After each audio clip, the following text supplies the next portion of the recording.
বিড়াল পাললে অনেক কিছু মেনটেন করতে হয়। হ্যাঁ, অবশ্যই তাদের ভ্যাকসিন দিতে হবে।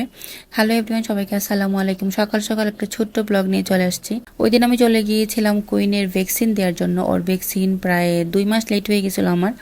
ওকে আনার পরে আমি তো ভ্যাকসিনগুলো দিছি, রেবিসেরটাও দিছি, তারপরে যা যা লাগে সবই দিয়েছিলাম। তারপরে ওর কার্ড ডেট অনুযায়ী আমি আবারও ভ্যাকসিন দিয়ে দিছি। আমার 2টা বিড়ালকেই আমি সবসময় ডাক্তার সাদ্দাম ভাইয়ের কাছে নিয়ে যাই। ওনার birds and pet element clinic, যেটা অনলাইন পেজ আপনারা পাবেন।